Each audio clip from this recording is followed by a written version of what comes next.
So now let's start talking about this idea of dualism versus non-dualism. And like I was saying a minute ago, this is an important concept to get our minds around, because there's different angles of looking at this. There's different perspectives, and I'm going to take a certain perspective today talking about this, because these are philosophical. You might consider them philosophical and theological, spiritual kind of discussions. And you may think, oh, well, that's, what practical value of this, does this stuff have for me on a daily basis? And I'm gonna bring it home, because those of you who know me pretty well, I'm all about the pragmatic approach. I'm all about practicality, and how does this stuff affect us in a practical, day-to-day way?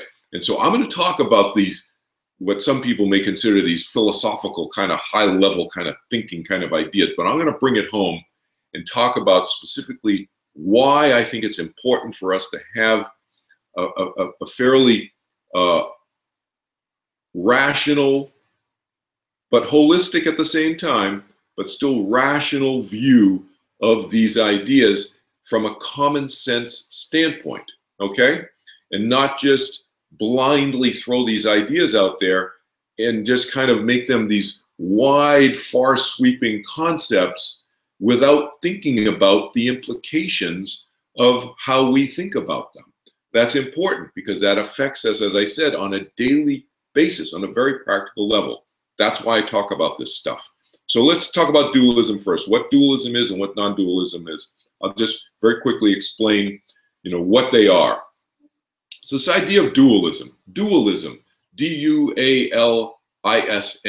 dualism. Well, dual, we know, means two, right? Two of something, dual. So dualism, first of all, it refers to two parts of something. And in the context of what we're talking about, sometimes people will use different phrases to describe this idea of dualism. I'm just going to list them. So they'll talk about good and bad. They'll talk about yin and yang. People will talk about God and creation. If you believe in God, again, you don't have to believe in God. You could be an atheist, and all of these discussions that I have with you all still apply. So it doesn't matter if you believe in God or not. But if you do, then there's God and creation, God and the universe. This is dualism there. Or mind and matter, just the mind, the physical and the mental. There's that duality, okay? So those are phrases and ideas underneath this whole idea of dualism, okay? So we'll come back to this. But non-dualism, what does that non-dualism? Well, non-dualism means not two, so it's not two.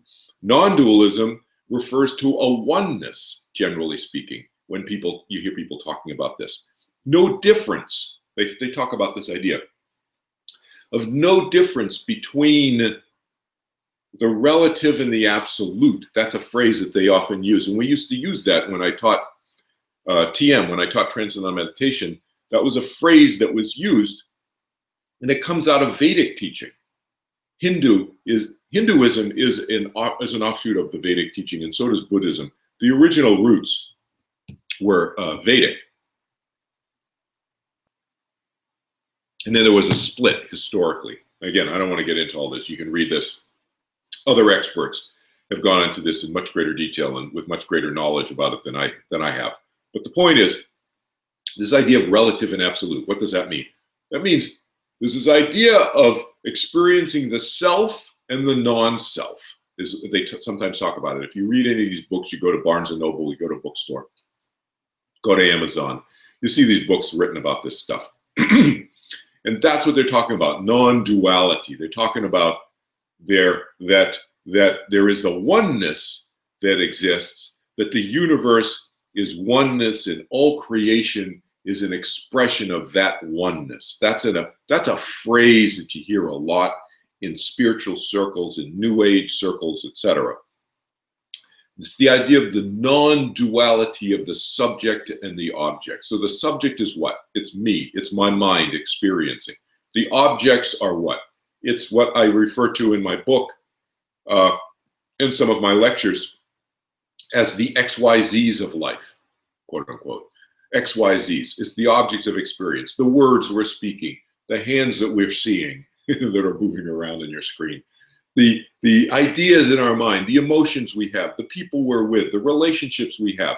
All of those are the changing XYZs of life.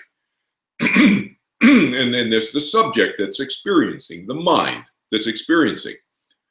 But in non-dualism, the thinking is that the subject is all that is, and the objects are just an expression of the subject.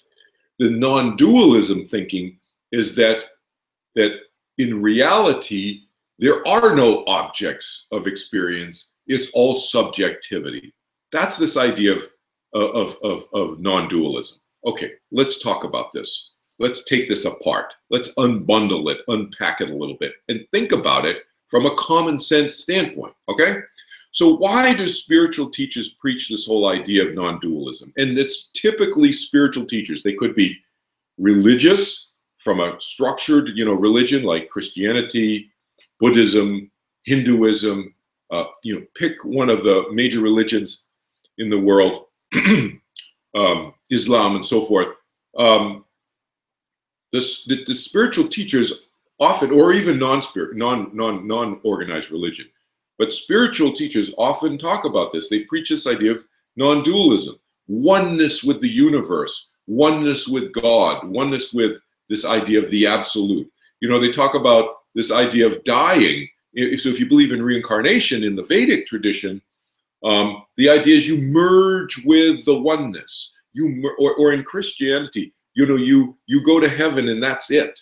You're there for eternity. There are schools of Christianity that believe that. So that's all merging. That's what I call merging. And they sometimes explicitly refer to this as merging with this oneness. There's a certain, we'll get to reasons why I think that exists and why people are attracted to it. But suffice it to say that those thinkings exist out there. And for my purposes in discussing with you at this point, what I want to point out is my thinking, my perspective on this is I think that they don't fully understand how our minds exist. They don't understand how our minds operate, and they don't understand and when I say mind, I'm referring also to our soul or consciousness, awareness. I'm not just referring to the mind that's making decisions all the time. I'm talking about our expanded sense of self, our expanded mind, but still our mind that's experiencing, all right?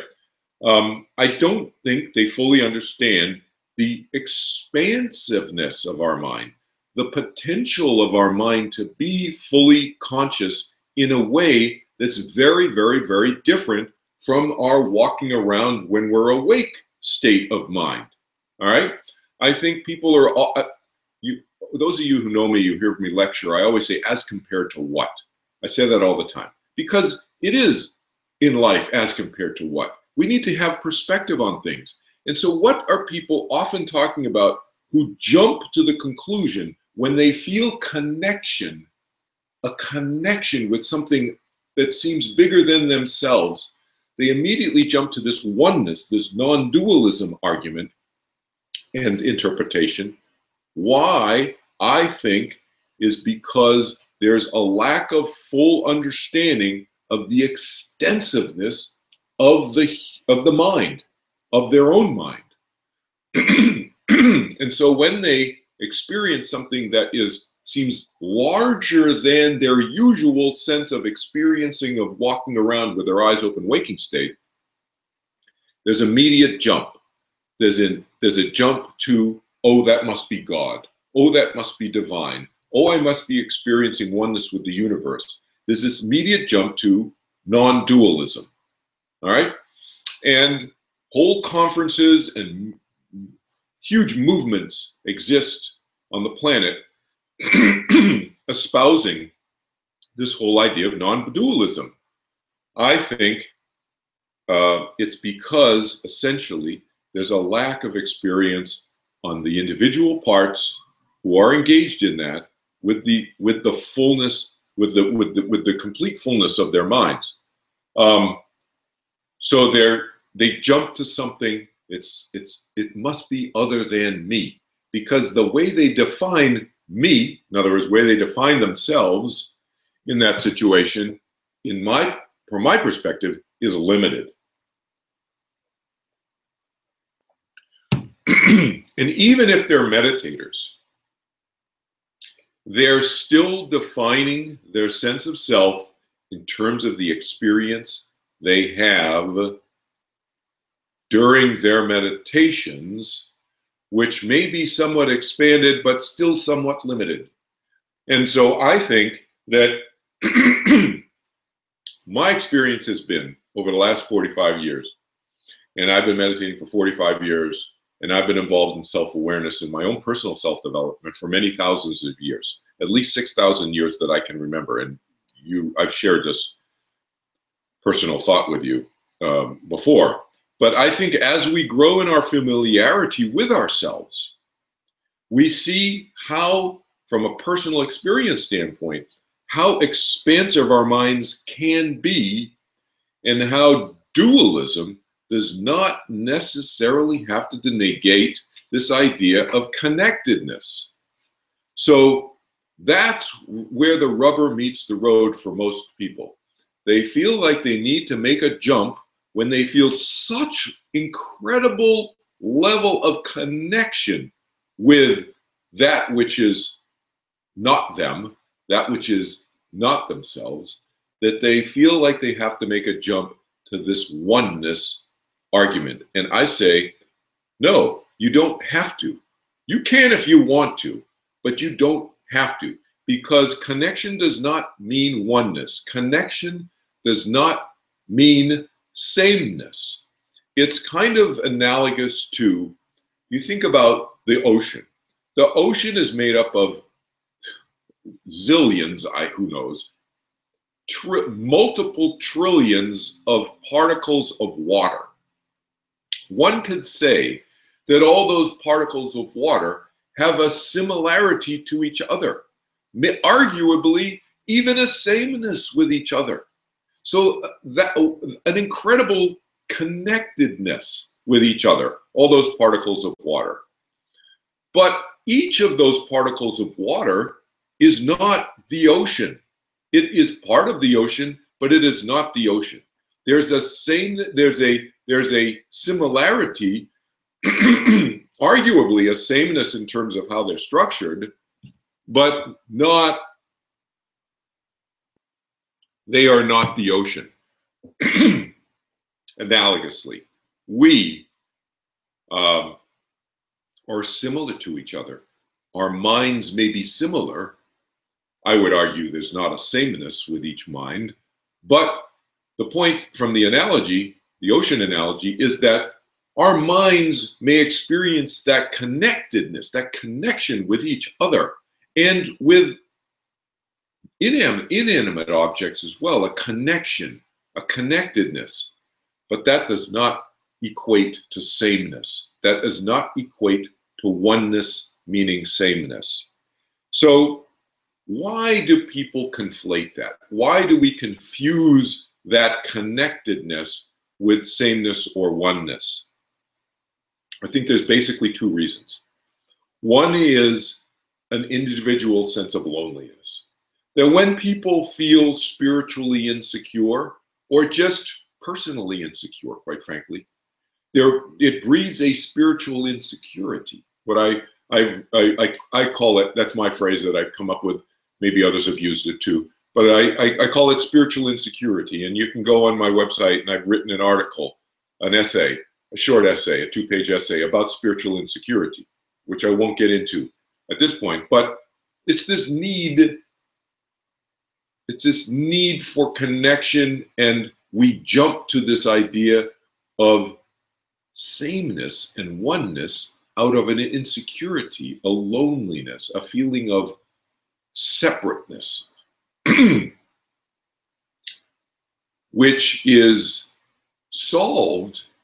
resolved by turning within. We get rid of we deal with this experience of separateness. How? By connecting with ourselves. That's the key.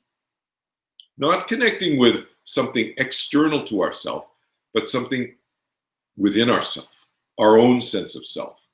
And that's this whole idea of turning within, which I have talked about with you many, many times, and which we do when we meditate. That's the ultimate turning within.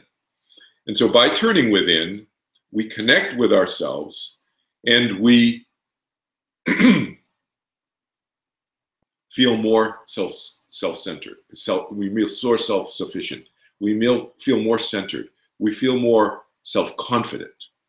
And that inner strength mitigates this feeling of loneliness and dissipates it and makes it disappear. It goes away, right? The second reason why I think this source of confusion about non-dualism has arisen is more institutional. And I think that certain institutions have arisen from Vedic, Judeo-Christian, various other religious and spiritual institutions have talked about this merging that I alluded to earlier, this merging with God, this merging with this oneness. And there was this thinking that occurred thousands of years ago through these spiritual traditions where they thought, they compared notes and they thought, well, I experience this connection. So do I. You know, these ancient spiritual teachers, ancient in terms of history, excuse me. And so they said, hey, I experience this oneness. Whoa, I experience this oneness, this connectedness. Well, it must be oneness. And so, and we must merge when we die, when we experience enough level of enlightenment. When we are enlightened, we will merge with this absolute. We will merge with this oneness. But go to 30thnovember.com if you haven't already, and listen to my friend George Hammond. We've known each other since he was 17. I was 20 years old at Dartmouth when we were undergraduates. But he got some interesting information from the other side, we'll call it, and go hear what he has to say about it and what those ancient, those historical spiritual leaders have said and come full circle in terms of their self-disclosure about what their experience really was, that they have not merged, that their individuality has continued. And so as a result, there's a new paradigm that's come out, and I'll just kind of give you a summation of it because we're getting to the end of our hour now together. But you can hear me talk more about this on other webinars. But there's this new paradigm, and the whole idea is that the mind is eternal. The individual mind is eternal. The soul, the consciousness, awareness, however you want to define mind, is eternal. It is not created, not destroyed. It is indestructible, and it will continue forever. This is our consciousness. This is our mind, our soul, however you want to define that. Continues. And it continues in its individuality. So whenever you hear people talk about a feeling of connection, and I talked about this last month, this experiencing of eternity idea, and you can go and listen to that in greater detail. I unbundle that whole experience and talk about that. So you can go listen to the archive where I talk about that. But this idea is, it's always an individual. It's always we're experiencing that. And if we're experiencing that, then that must mean our individuality is continuing, right? We're not merging with some oneness. If we are experiencing oneness, it's we are experiencing. See, so we are not the ocean. It's we are still experiencing ourselves as drops of water. If we say, I'm experiencing this oneness with nature. I'm experiencing this oneness with God. However, oneness with the universe. I'm experiencing this oneness with the universe. I'm still experiencing that. That means my individuality still exists. So I've coined this term. I call it the sovereignty of our mind. Our minds are sovereign. They're unique to ourselves. They are individual, indestructible, sovereign entities unto themselves. Each of our minds. And there's trillions of minds that exist on our planet today. Never mind who knows what exists on other planets. But on our planet alone, there are trillions of minds that exist. There are billions of human minds, and there are many animal minds and other minds that exist on our planet today, on Earth. So in each of them is a sovereign mind, a sovereign entity in and of itself. A third principle is the principle of free will in this new paradigm, that free will always operates. Things are not predestined. There's nothing that's been figured out, and we're not playing in some game that somebody is pulling some strings on. No, we all have free will. And next month, I'm going to talk about this idea of destiny. And I'll preview that for you in a second. But free will operates all the time. And fourth principle I want to say, end today's discussion with, is that we need to appreciate our independence and our interconnectedness. So we are independent, free will thinking minds. And yet at the same time, there is an interconnectedness amongst all of us, all of the minds that exist in creation. Absolutely, that exist in the universe. And throughout the universe, we can experience this interconnectedness and at the same time experience our individuality.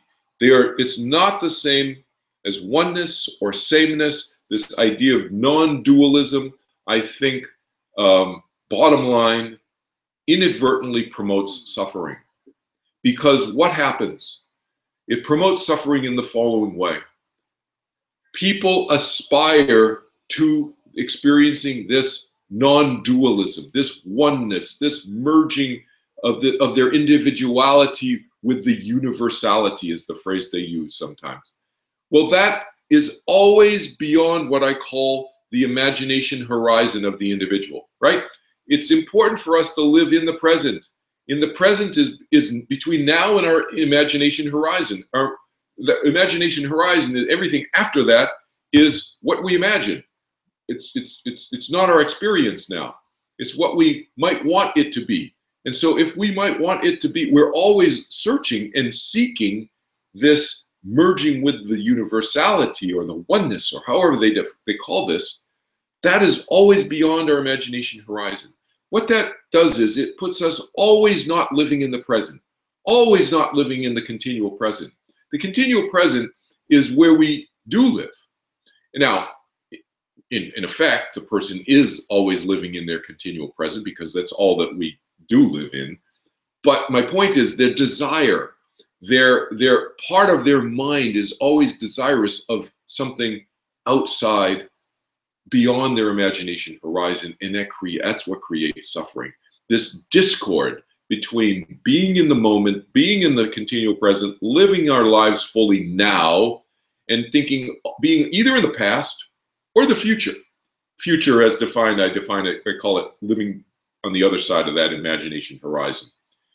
That's what creates suffering. So in my mind, using a common sense approach to this whole idea of non-dualism and dualism, this idea of dualism has inadvertently led to suffering in the world, suffering in people, in minds, in the way they perceive themselves and think.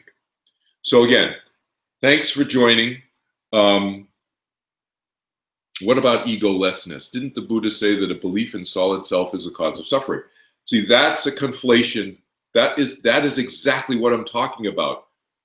Buddha has conflated that. Buddha has confused that. And if you go listen to 30thnovember.com, you'll hear the derivation of this confusion. And so the derivation of the confusion was well-intentioned. It was to help remove suffering, but that's why I use the word inadvertently. It not intentionally, but it inadvertently has created suffering in the world. Because as far as we know, Buddha, John the Baptist, Jesus, Shankara, all the great spiritual teachers throughout human history, anyway, have not merged. They have not merged and lost their sense of self with what Buddha refers to as the non-self, as you say. That has not occurred. And as far as anybody who's been around on the planet for hundreds of thousands of years, seeking spiritual developing themselves spiritually, we'll call it, no one has merged with this non-self or this absolute concept. Everybody's individuality has continued. And that's why I'm talking about this new paradigm of the individual mind being eternal. And there being this free will, this freedom that continues throughout eternity. And eternity, as I defined last time, again, I don't want to get into it again, but you can go back and listen to the archive of how I talked about eternity last time. So I hope this has helped. And then next month's session is going to be on again, the first Sunday of every month, so August 7th. And I'm going to be talking about the idea of destiny. Is it destiny? What is destiny? And what if I can make choices before I'm born? Because sometimes you may have heard of stories of little kids coming in and telling their parents, well, I saw you in this hotel, blah, blah, blah, blah. And it turns out the parents were in that hotel. I tell this one of these stories in my book about a kid who was conceived about 6 weeks, I think 6 weeks after the parents went on a vacation to that hotel. And the kid talks about choosing his parents and checking them out and so forth. So what about that? What if we can make that kinds of choices? I mean, whether you believe in that or not doesn't matter. But what if we can make these kinds of choices before we're born? Does that mean that we have destiny, that we have set things up, set the board game, so to speak, BOARD, board game? Have we set that up beforehand? And does that mean that we have a destiny and that things are predetermined and kind of figured out beforehand? We're going to talk about that. We're going to unbundle this idea of destiny next month in our discussion. Okay? So again, have a great month. Great to see you guys again. Those of you who are listening to the archive video of this, I'm glad you could get, benefit from it, hopefully. It helps you in terms of your own spiritual development, your own personal development. That's my whole point of all of this stuff. You don't have to believe what I'm saying. You can take 5%, 10%, 50% of what I'm saying, whatever part of it helps you move forward. That's my objective. Okay? So we'll see you again next month. Have a great month. And anybody has any questions, whether it's about our discussion today about non-dualism and dualism, or whether it's about your meditation, feel free, you know how to reach me, send me an email, text me, whatever, and then we can continue the conversation over the next month. Okay? So, great. Thanks for joining. We'll talk to you again in a month. Take care.